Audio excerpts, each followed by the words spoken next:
everyone, welcome to Milwaukee Music Lessons. My name is Alex Bennett, and today we are going to be going over the drum fill.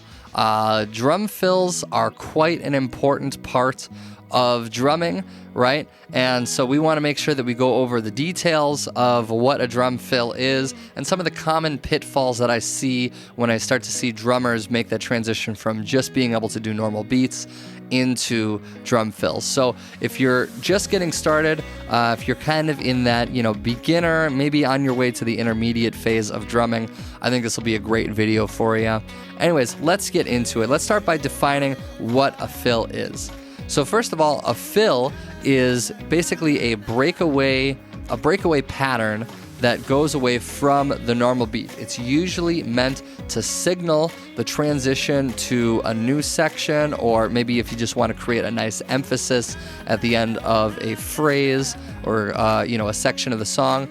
Fills can be absolutely fantastic. So maybe we should just start by doing a couple demonstrations of what a fill is. So let's say I'm going to use a basic beat here.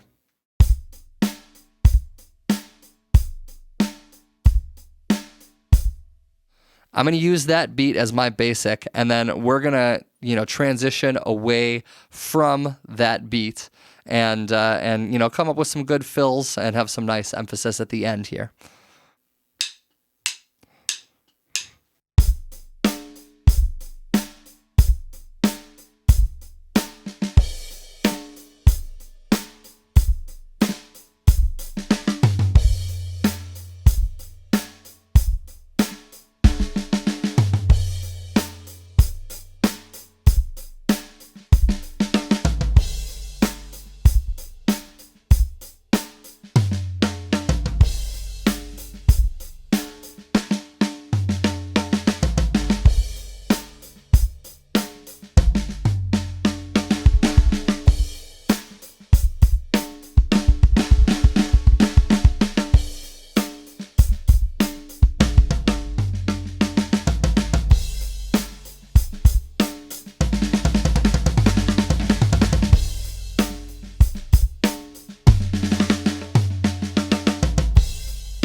So there's a few examples of some fills. These are obviously just some quick demonstrations, but now you can kind of see like what it looks like when we go from just our basic beat back into something different. So let's talk about some rules for some fills, right? And I know people don't like, rules when it comes to music, but everything has to have some sort of rules, some sort of structure. And one of the first big pitfalls that I see of students who are first starting to make this transition into fills is that the second they're told, I can play anything and everything that I want, that there is just no semblance of timing anymore, right? It's just hit everything as fast as humanly possible, and then at the end, put a kick and a crash there, and that's a fill.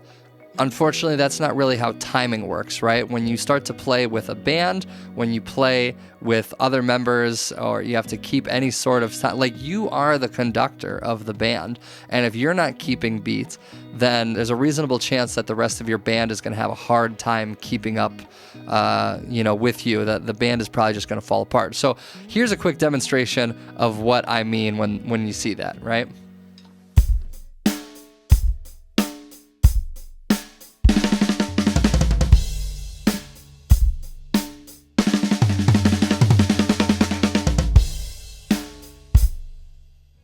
You see what I'm saying? When you play a beat like that, when you play a fill, there's no counting anymore, right? You've lost track of how many beats you've played. You're just playing as fast as humanly possible to try and get through it.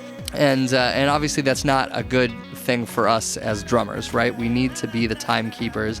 Even though we might want to play at 1,000,000 miles an hour in this section, we need to be the people who are in charge of the rhythm. So how do we get over that? Well, unfortunately, it's going to be the exact opposite of what people are hoping for, which is we have to learn how to slow down. That might mean that we play these fills at a slower tempo, or it might also mean that when we play drums, that the fills that we choose are simpler, right? It doesn't have to be an automatic jump up to 16th notes or even 8th notes. Maybe it's just something simple. So you could make your fills as simple as snare, snare, tom, tom, right? But the fact is that if you're keeping tempo, if you're keeping time, then that's good enough for now until we can start to expand on that. So playing through that example.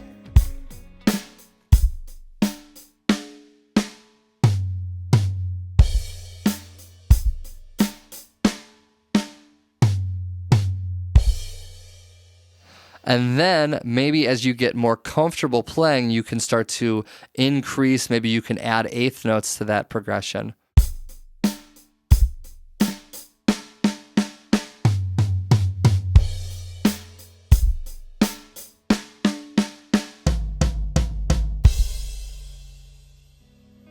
The second problem that I see people have when they're in that beginner to intermediate stage is they start to run out of ideas for how many fills they can do, right? You think suddenly you have access to the whole kit and it's like, oh man, I can do so many things, but we are creatures of habit. It's very difficult for us to come up with different ideas, especially on the fly. And so the way that you expand your arsenal is, one, obviously you learn different songs that have different fills. They're going to force you to get out of your comfort zone. But if you're not doing that, then the best option is to do a limitation exercise. I preach this all the time, whether that's in drums or guitar, that if you want to get more creative, the best option for you is to actually limit the number of options that you have available to you. And what happens is when you limit the number of options, like let's say, for example, that you're just going to use your snare, right, as a fill mechanism. If you find that you've only got like 2 or 3 different fill ideas on the snare, then that lets you know, man, I'm really not utilizing the snare to its full potential. There has to be something else I can do. And so as time goes on, maybe you start to think, okay, well, I'm hitting everything as loud as I can. Maybe I need to come up with some different ideas as far as like my dynamics are concerned. Maybe it's more about how hard I'm hitting it in different spots, whether that's a gradual increase, a gradual decrease, inserting ghost notes, things of that nature into spots, right? Maybe there's, techniques that you're not utilizing. Maybe you could be using flams as part of your fills, or maybe you could be using, some of your rim shots as part of your fills to create emphasis. Maybe you're, doing everything at like the speed of lightning and you're doing everything in 16th notes or 32nd notes. Maybe you need to create some dynamic pauses with your rhythm, right? So you're not just limited to one thing. You actually have a plethora of techniques, but if you're not actively thinking about them, you're going to just get stuck kind of in your normal ruts, your normal routine. And by limiting yourself, you force yourself to get out of that comfort zone, use each piece to its maximum ability, right? It's pretty much why we don't start people up on like Neil Peart's drum set, or like a Terry Bozzio or something like that. It's because by starting with just the kick, snare, and hi-hat, you realize that you actually have all these different possibilities, and then the techniques that you learn to use on those 3 pieces can be translated to the rest of the kit. And then all that comes down to is how many different combinations of the different instruments do I want to use to create interesting and cool ideas. So limitation exercises are huge. They're a big part of creating good drum fills.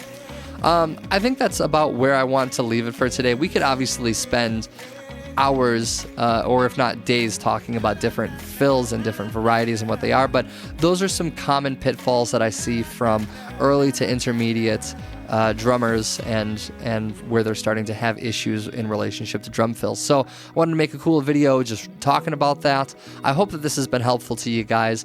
Please, if you liked this video, let me know. Feel free to, shoot me a message, an email. If you're watching this on YouTube, give a like, give a comment. I greatly appreciate it. My name is Alex Bennett, and we will see you guys in the next video.